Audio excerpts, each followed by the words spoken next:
Okay, so magandang araw, mga future scholar ng bayan and our future kolehiyo and kolehiyalas. Welcome back to another part of this series, The Basic of Physics. And for today's session, we are going to deal with fluid mechanics. So without further ado, let us go. And first, let us define fluid. A fluid is a substance that flows continuously under shear stress. A fluid also cannot maintain a fixed shape as it conforms to container. So yung shape niya is kung ano yung lalagyan niya, yun ang i-conform yung shape dahil wala siyang definite shape. We have two types of fluid. We have liquid and gas. So ang common misconception kasi kapag sinabing fluid, ang inaakala po ng marami ay liquid lang. But it turns out fluid has two types. Meron niya liquid and meron siyang gas. As for the liquid, it is incompressible. Density is nearly constant. The molecules are close together, but it has a limited compressibility. So examples po ng liquid, we have water, oil, and mercury. As for the gas, it is compressible and its density varies with pressure and temperature.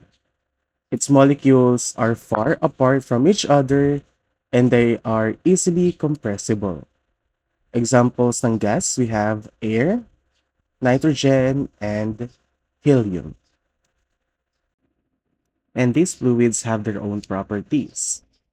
And as for density, it is the mass per unit volume, and its unit is kilogram per cubic meters. It can be quantified by using the equation rho is equals to m over v, where rho is equals to density, m is for the mass, and v is equals to volume. Okay, let's try to solve a density-related problem. A block has a mass of 600 grams and a volume of 200 cubic centimeter.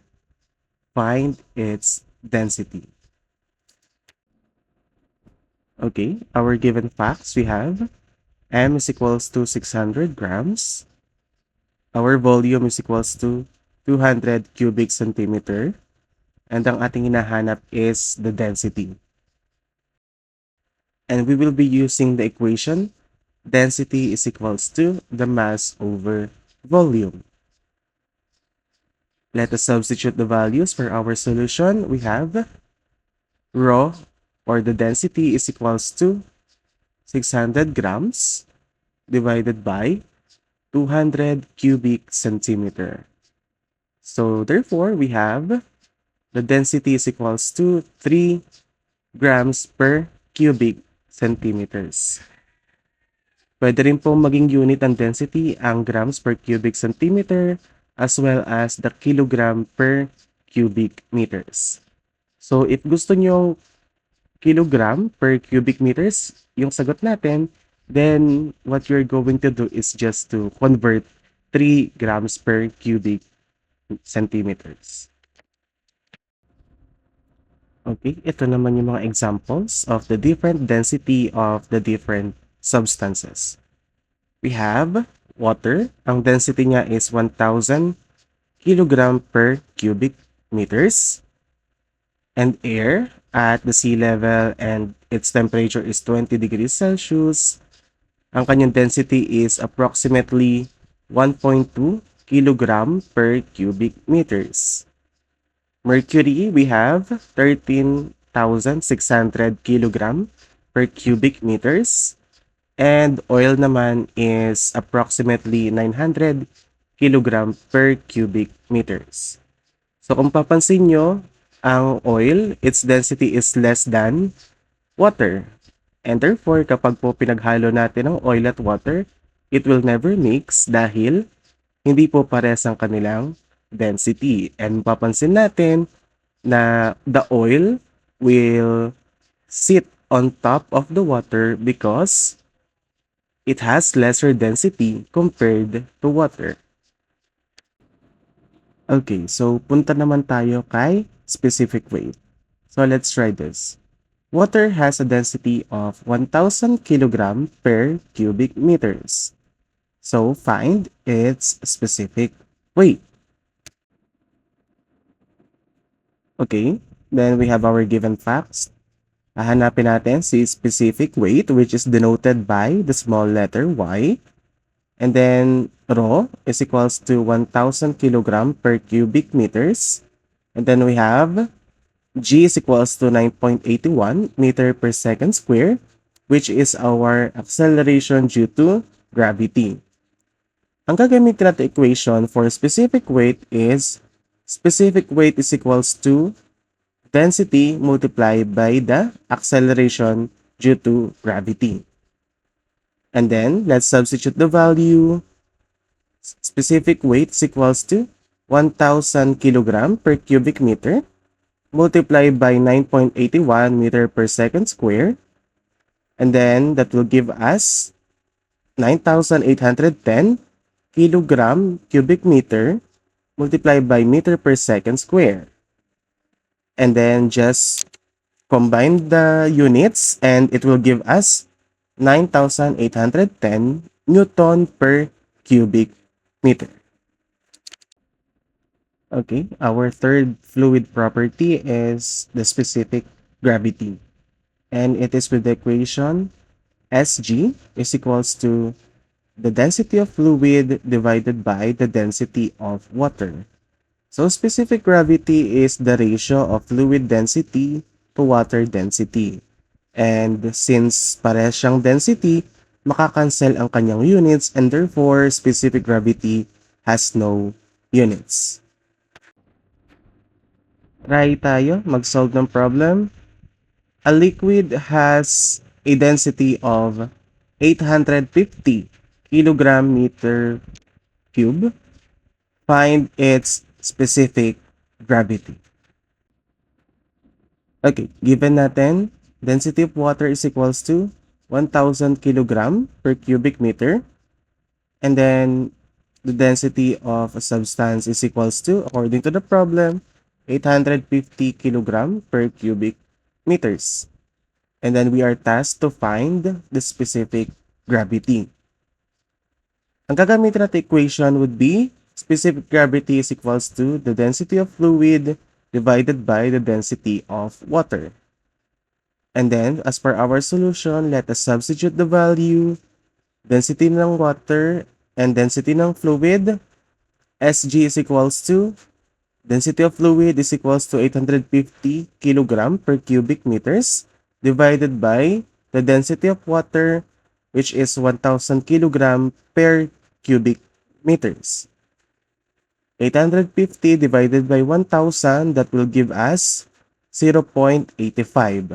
Wala siyang unit because makakancel ang units niya. Next, we have viscosity. It is the measure of resistance to flow and it is the fluid's thickness or stickiness.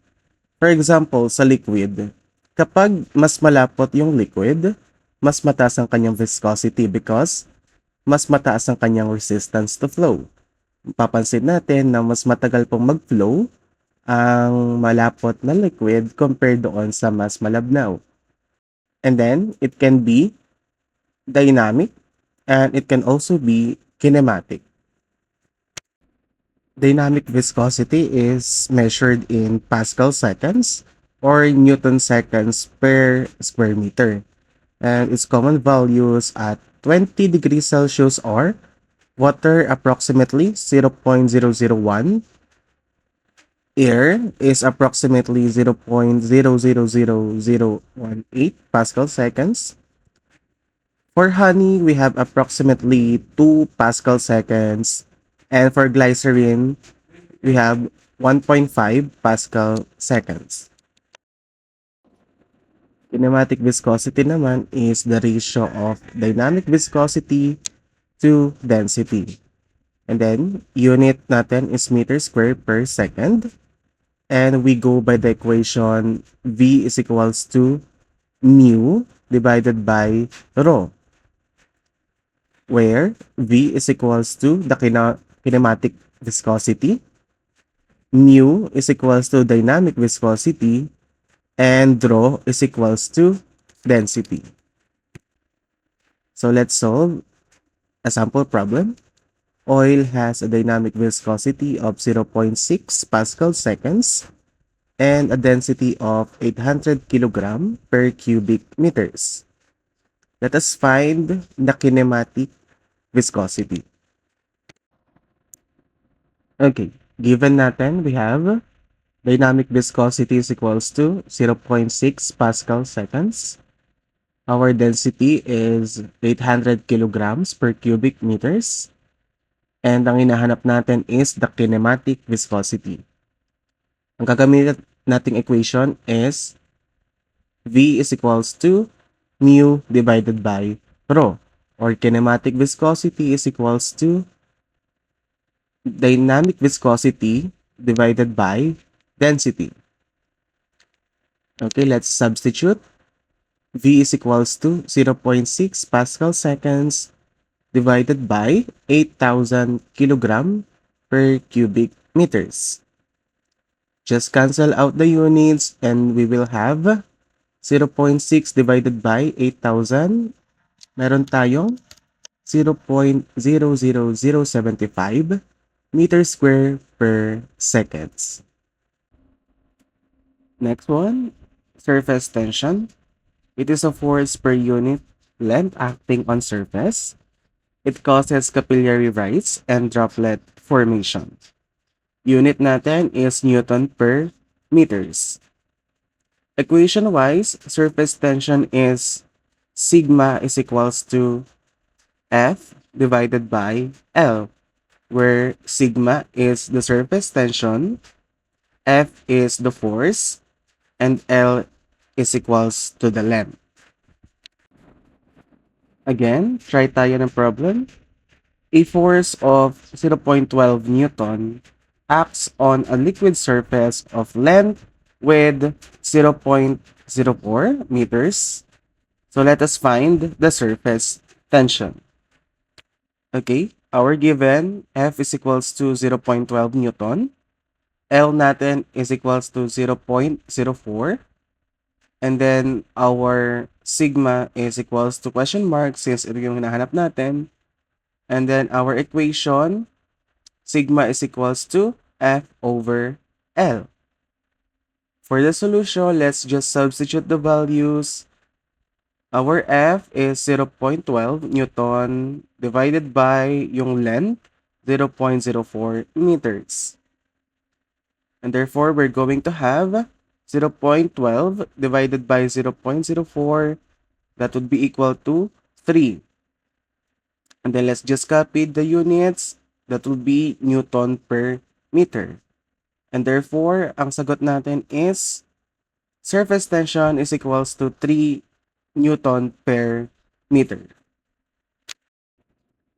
Okay, and then tapos na tayo sa mga fluid properties. And ngayon, pupunta na tayo sa pressure. It is a force per unit area perpendicular to the surface, and its equation is V is equals to F over A. Marami siyang units, and these are the three examples. 1 atm is equals to 101,325 pascals, which is equals to 1.01325 bar. 1 bar is equals to 100,000 pascals, and 1 psi is equals to 6895 pascals. The unit pascals is named after the mathematician scientist Blaise Pascal. It is also noteworthy to know that P, which is the pressure, is directly proportional to F, which is the force. Ibig sabihin, kapag tumataas si force, mas tumataas si pressure. But they are indirectly proportional to the area. Dahil kapag mas lumalawak yung area, mas bumababa po ang pressure. Kaya mayroong mga nakakatayo sa pako na marami, no? Kapag mas marami yung mga nakalatag na pako, kahit po tumayo kayo diyan, hindi kayo masasaktan, kumpara sa tumayo kayo sa isang pako, doon, it might puncture your skin. And then yung ibang tao, they can stand sa isang tray ng itlog, pero wala pong makakatayo sa isang piraso lang ng itlog because hindi po kayang i-displace ng isang itlog lang ang weight natin. But for some people, kayang ma-displace yung weight nila ng isang tray po ng itlog, which is like 30 pieces of eggs. Example din yan sa pagtuturok po. So kapag yung ituturok natin na syringe is yung pagtuturokan ay large area, mas malaking area, small pressure lang yung kanyang mapoproduce. But on the other hand, kapag naman yung syringe ay ituturok natin sa small area lang, there will be a larger pressure. And that is because, according to their relationships, force is indirectly proportional to the area and pressure is also indirectly proportional to the area. Na kapag tumataas po si area, expected natin na bababa po si pressure. Okay, let's try to solve a pressure-related problem. A force of 500 Newton is applied on an area of 2 square meters. Find the pressure. Given natin, force is equals to 500 newtons, area natin is 2 square meters, and our pressure is unknown. Ang gagamitin natin equation, that would be pressure is equals to force over area. And then, for solution, let's substitute the values. Force is 500 Newton and then ang area natin is 2 square meters. 500 Newtons divided by 2 square meters, that will give us 250 Newtons over square meters. Ang Newton over square meter, that would be simplified into pascals. And therefore, ang final answer natin is the pressure is equals to 250 pascals. We also have two types of pressure. We have the absolute and meron din tayong gauge pressure. For absolute pressure, it is measured from the absolute zero na makikita natin in a perfect vacuum. And then P absolute is always positive and it is always used in calculations since meron itong absolute zero. Gauge pressure naman, it is measured from the atmospheric pressure, and to get the pressure of the gauge, that would be the absolute pressure minus the atmospheric pressure. And gauge pressure, unlike absolute pressure, it can be positive or negative. The absolute pressure naman, it can be quantified by this equation. Absolute pressure is equals to gauge pressure plus the atmospheric pressure. Okay, solve ulit tayo ng sample problem. A gauge pressure reads 120 kilopascals. Atmospheric pressure is 101.3 kilopascals. Let us find the absolute value. Given natin, gauge pressure is equals to 120 kilopascals. Atmospheric pressure is 101.3 kilopascals. And the absolute pressure is unknown. Yun ang ating hahanapin. And then we are going to use the equation absolute pressure is equals to gauge pressure plus atmospheric pressure. And then for us to solve, let us substitute the value. Absolute pressure is equals to 120 kilopascals plus 101.3 kilopascals. And then i-add lang natin si 120 at saka si 101.3. Then we will arrive sa sagot na absolute pressure is equals to 221.3 kilopascals. And related to pressure is the Pascal's principle. Pressure applied to a confined fluid is transmitted undiminished through the fluid and acts perpendicular to all surfaces. It states that if the pressure increases at one point, it increases equally everywhere. And ito yung sinasabi ng Pascal's principle na if one increases, dapat yung sa kabila ay mag-increase din. Because in Pascal's principle, pressure 1 is equals to pressure 2. And similarly, i-breakdown natin yung pressure, magkakaroon tayo ng force 1 over area sub 1. And that would be equal to force 2 over A2. Okay, sige, solve ulit tayo. A hydraulic lift has a small piston area of 0.02 square meters and a large piston area of 0.5 square meters. If a force of 100 newtons is applied to the small piston, find the force on the large piston. Okay, ganito natin siya isosolve. F sub 1 is equals to 100 newtons. A sub 1 is equals to 0.02 square meters. A sub 2 is equals to 0.5 square meters. And ating F sub 2 would be our unknown. Our equation would be F sub 1 divided by A sub 1 is equals to F sub 2 over A sub 2. Lagay natin sa solution. But first, we have to derive para makuha natin si F sub 2. Ang gagamitin natin pagkatapos mag-derive is F sub 2 is equals to F sub 1 multiplied by A sub 2 all over A sub 1. And then, we substitute the values. Magkakaroon tayo ng 100 newtons multiplied by 0.5 square meters all over 0.02 square meters. And then, let's just cancel the units. Alisin natin yung meters dahil makakancel yan. Magkakaroon tayo ng 50 newtons divided by 0.02. And then, 50 newtons divided by 0.02 will give us the answer of 2,500 newtons. And now, we're done with Pascal's principle. Dito naman tayo kay Archimedes.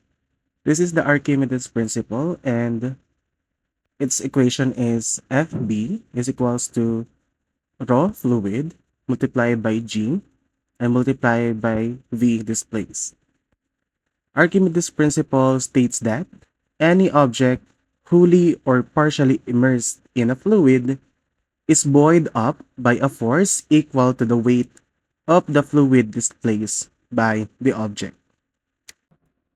And this principle is also the one that explains bakit tayo lumulutang sa tubig and bakit yung mga barko na ganong kalaki is hindi naman lumulubog sa tubig kung saan sila naka-immerse.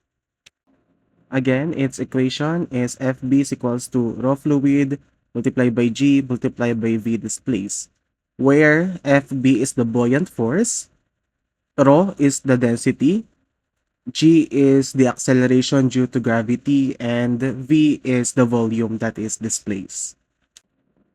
Again, try tayo ng sample problem. An object displaces 0.03 cubic meter of water. Let us find the buoyant force. Okay, given natin, density is equals to 1,000 kg per cubic meter. Our acceleration due to gravity is 9.81 meter per second square. Ang ating volume is equals to 0.03 cubic meters. And yung ating buoyant force ang ating hinahanap. Our equation na gagamitin is the Archimedes principle, which is FB is equals to rho GV. And then for our solution, let's substitute the values. FB is equals to 1,000 kilogram meter cube, 9.81 meter per second squared multiplied by 0.03 cubic meters. And then let's cancel the units. magkakaroon tayo ng 1,000 kilogram, makakancel yung meters, and then 9.81 meter per second squared multiply by 0.03, makakancel din yung kanyang meters. And then, pag minultiply natin yung tatlo, we will arrive sa sagot na the buoyant force is equals to 294.3 newtons. And now, nasa fluid dynamics na tayo. Fluid dynamics is a sub-discipline of fluid mechanics. And meron din siyang dalawa. It is a steady flow or unsteady flow. Steady flow is when the flow properties don't change with time at a fixed location. Its velocity, pressure, density, same at same point always. Example nito is the water flowing from constant pressure tank. While unsteady flow is where the flow properties change with time. Example niyan is when we drain a tank because the pressure decreases over time. Relevant to this, we also have the laminar flow and then the unsteady or yung tinatawag natin na chaotic flow. Laminar flow is smooth, orderly flow. While the fluid moves in parallel layers, the pressure drop proportional to velocity, and it occurs at low velocities. It is characterized by the Reynolds number, which is Re is less than 2,000 for pipes. Unsteady flow naman is the chaotic one. It is irregular in flow, and the pressure drop proportional to velocity squared, and it occurs at high velocities. And it is characterized by the Reynolds number Re is greater than 4,000 for pipes. And now, this is the last one. The last concept for fluid mechanics, we have the Bernoulli equation, which is P sub 1 plus rho GH sub 1 plus 1/2 multiplied by the rho multiplied by V sub 1 squared is equals to P sub 2 plus rho GH sub 2 plus 1/2 of the rho multiplied by V sub 2 squared, where P1 is equals pressure sa point 1, P sub 2 is the pressure at point 2, rho is equals to the density of the fluid, V sub 1 is equals to the velocity at point 1, and V sub 2 is the velocity at point 2. Let's try to solve. Water flows through a pipe. At one point, velocity is 2 meters per second, and pressure is at 150 kilopascals. At another point, velocity is 5 meter per second. So find the pressure at the second point. Let us assume that both pipes have the same height. Okay. Simulan natin. P sub 1 is equals to 150,000 pascals. Kinonvert lang natin yung 150 kilopascals. V sub 1 is equals to 2 meters per second. V sub 2 is equals to 5 meter per second. And then our density is 1,000 kilogram per cubic meter. Kasi nga, ito ay water. Ang hahanapin natin ay si pressure at point 2. We will be using the Bernoulli equation, which is P sub 1 plus rho GH sub 1 plus 1/2 of the rho multiplied by V sub 1 squared is equals to P sub 2 plus rho GH sub 2 plus 1/2 multiplied by rho multiplied by V sub 2 squared. Okay, since ang hahanapin natin ay si P sub 2, ang gagawin natin is ililipat lang natin yung kasama niya doon sa kasama niyang expressions. Okay, so ilipat natin. Ang mangyayari, P sub 2 is equals to P sub 1 plus 1/2 of rho multiplied by V sub 1 squared minus 1/2 of rho multiplied by the v sub 2 square. And sir, bakit po nawala si rho GH1 at saka si rho GH2? Again, ililipat po natin si rho GH2 and kapag nag-transpose tayo at tumawid siya ng equal sign, mababago yung sign. So, siya ay positive, magiging negative. Ang mangyari niyan, itong positive rho GH1 at itong negative rho GH2, makakancel lang siya. Okay? Makakancel siya and therefore, hindi na natin siya sinama kasi nga, equal to 0 lang din naman siya. Okay, substitute na natin yung values. We have P sub 2 is equals to 150,000 pascals plus 1/2 multiplied by 1,000 kilogram per cubic meters multiplied by 2 meter per second squared minus natin sa 1/2 multiplied by 1,000 kilogram per cubic meters multiplied by 5 meter per second squared. Ang unahin natin is yung may mga exponent. So, i-square na natin. Ang 2 square is 4 and then yung 5 square is equals to 25. And that will give us P sub 2 is equals to 150,000 pascals plus 1/2 multiplied by 1,000 kilogram per cubic meters multiplied by 4 meter square per second squared minus 1/2 multiplied by 1,000 kilogram per cubic meters multiplied by 25 meter square per second square. And then, we multiply yung mga nakaparenthesis. So, yung 1,000, i-multiply natin sa 4, magkakaroon tayo ng 4,000. Yung 1,000, i-multiply natin sa 25, that will give us 25,000. Okay, proceed. P sub 2 is equals to 150,000 pascals plus 1/2. Multiply natin sa 4,000 kilogram meter per second squared minus 1/2 multiplied by 25,000 kilogram per meter per second squared. And then, kunin na natin yung kalahati. Okay? I-multiply na natin yung 1/2 doon sa nakaparenthesis. So, kalahati ng 4,000 is 2,000 and ang kalahati ng 25,000 is 12,500.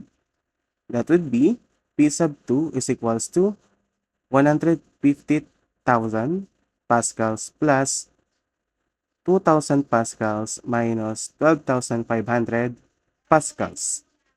And then, magkakaroon tayo ng, if we perform this equation, these operations, we will have the final answer of P sub 2 is equals to 139,500 pascals or 139,500 pascals. Bakit po nagkaroon ng pascals na unit?